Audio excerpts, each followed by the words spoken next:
जब भी आप डॉक्टर के पास जाते हैं किडनी स्टोन की प्रॉब्लम लेके, और अगर आपका किडनी स्टोन 1.5 सेंटीमीटर या 2 सेंटीमीटर से बड़ा है, तो आपको यूजली 3 तरीके के ऑप्शन दिए जाते हैं। या तो डॉक्टर बोलते हैं आप पीसीएनएल ऑपरेशन करा लीजिए, जिसका फुल फॉर्म है परक्यूटेनियस नेफ्रोलिथोटमी। या सेकंड ऑप्शन देता है आरआईआरएस या रेट्रोग्रेड इंटररेनल सर्जरी। या थर्ड ऑप्शन होता है लिथोट्रिप्सी। तो आज मैं इस वीडियो में पीसीएनएल टेक्निक के बारे में बात करूंगा।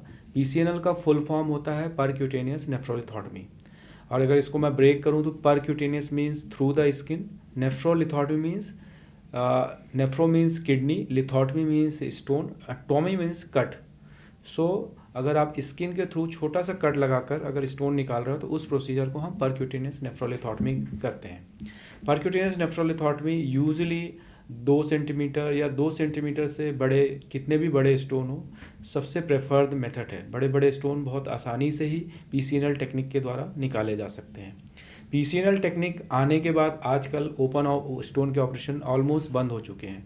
बड़े से बड़े कॉम्प्लेक्स स्टोन भी हम पीसीएनएल टेक्निक से निकाल रहे हैं और यूजुअली इसमें 1 से 2 दिन में छुट्टी हो जाती है। अगर मैं इसके एडवांटेज की बात करूंगा तो सबसे बड़ा एडवांटेज ये है कि आप बड़े से बड़ा स्टोन भी पीसीएनएल टेक्निक से निकाल सकते हो, जिसमें किडनी में एक या छोटा 1 या 2 की होल करके पूरे स्टोन्स को क्लियर किया जाता है। और चूँकि चीरा बहुत ही छोटा होता है, पीछे होल के बराबर होता है, जो कि 5 से 6 mm का होता है, तो पेन भी काफ़ी कम होता है और रिकवरी बहुत फास्ट होती है। आप अगले दिन ही आपकी छुट्टी हो जाती है या 2 दिन में छुट्टी हो जाती है।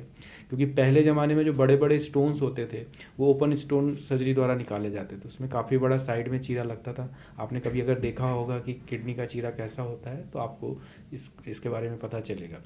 तो परक्यूटेनियस नेफ्रोथोटमी काफ़ी एडवांस टेक्निक है जो कि आजकल काफ़ी कॉमनली निकाली जा रही है।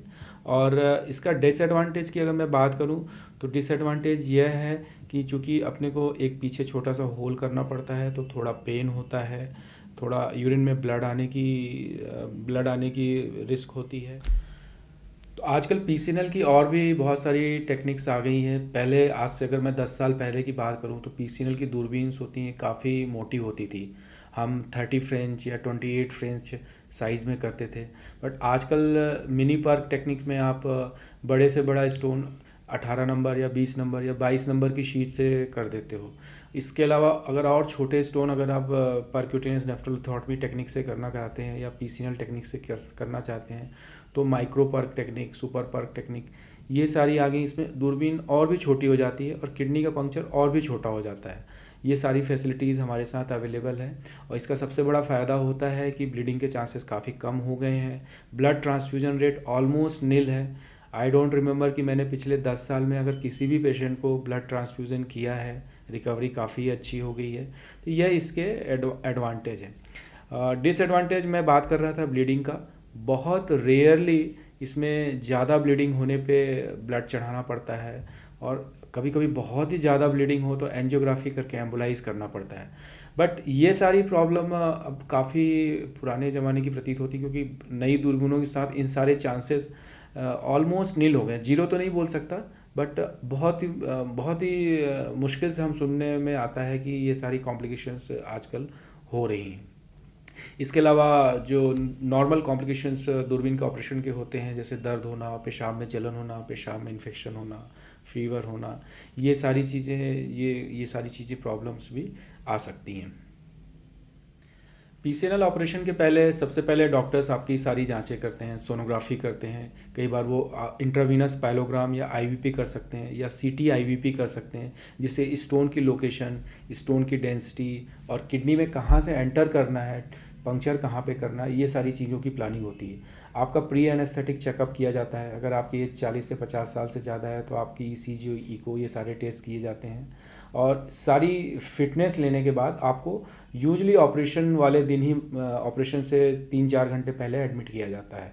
और ऑपरेशन या तो फुल बेहोशी में किया जा सकता है या छोटे स्टोन होते हैं तो कई बार हम स्पाइनल एनेस्थीसिया में करते हैं, जिसमें आप पीठ में एक छोटी सी सुई लगती है और नीचे का भाग सुन्न हो जाता है। बेहोश करने के बाद पहले पेशाब के रास्ते दूरबीन से किडनी में एक छोटा सा कैथेटर डाला जाता है और रेट्रोग्रेड पाइलोग्राम किया जाता है। और यह स्टडी किया जाता है कि किडनी में कहाँ से हमें पंक्चर करना है, कहाँ से एंट्री करनी है। आफ्टर वी डिसाइड कि कहाँ से एंट्री करनी है, पेशेंट को या तो सीधे लेटे हुए ही, जिसको हम सुपाइन पीसीएनएल कहते हैं, या तो उल्टा लिटा के, जिसको हम प्रोन पीसीएनएल करते हैं। प्रोन पीसीएनएल अभी ज़्यादा प्रचलित है, सुपाइन पीसीएनएल अभी नई टेक्निक है। कॉमनली प्रोन पीसीएनएल अभी हम ज़्यादा करते हैं। तो आरजीपी या रेट्रोग्रेड पाइलोग्राम करने के लिए हम उल्टा लिटाते हैं, उसके बाद किडनी में पंक्चर करते हैं। पंक्चर करने के बाद उस ट्रैक्ट को हम डायलेट करते हैं, और डायलेट करने के बाद एक शीट डाली जाती है, जो कि एक पतली सी ट्यूब होती है जो किडनी में एंटर करती है। ट्यूब डालने के बाद नेफ्रोस्कोप अंदर डाला जाता है। नेफ्रोस्कोप मीन्स ऐसा स्कोप जो किडनी में देख सके, तो उसको नेफ्रोस्कोप कहते हैं। तो नेफ्रोस्कोप किडनी में डाला जाता है और स्टोन तक पहुंचा जाता है, स्टोन को लोकेट किया जाता है। उसके बाद आप फिर एक इंस्ट्रूमेंट होता है जिसको हम लिथोट्रिप्टर बोलते हैं, जिससे स्टोन को तोड़ते हैं। लिथो मीन्स स्टोन, ट्रिप्टर मतलब तोड़ना।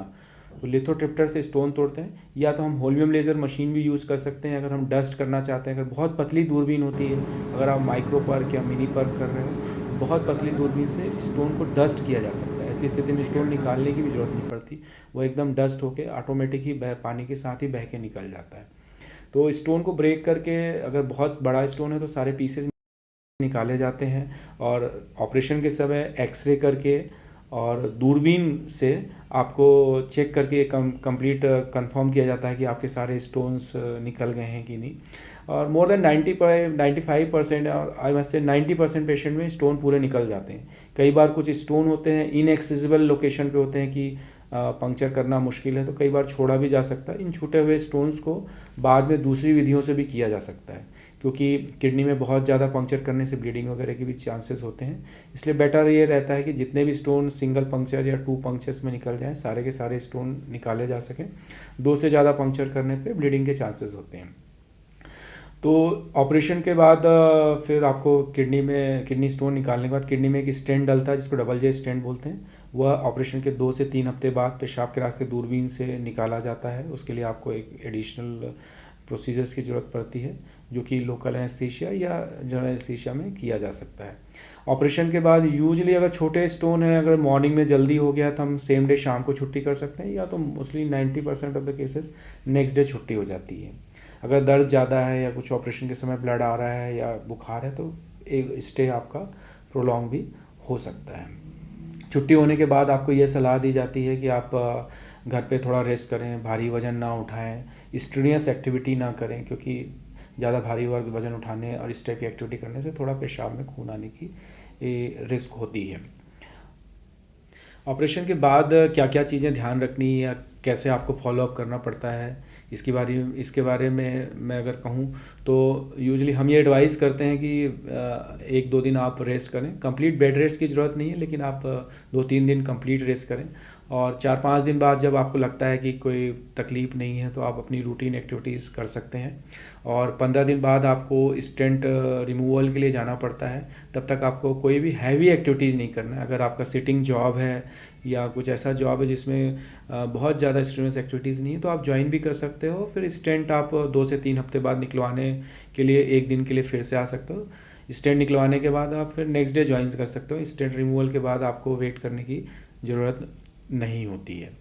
पीसीएनएल एक ऐसी टेक्निक है जो आज से 20-25 साल पहले आई थी, लेकिन इसने जैसे जैसे ये टेक्निक एडवांस होती गई और जैसे जैसे इंस्ट्रूमेंट इम्प्रोवाइज होते गए, इसने किडनी स्टोन के ट्रीटमेंट में एक काफ़ी मतलब क्रांतिकारी परिवर्तन लेके आई है।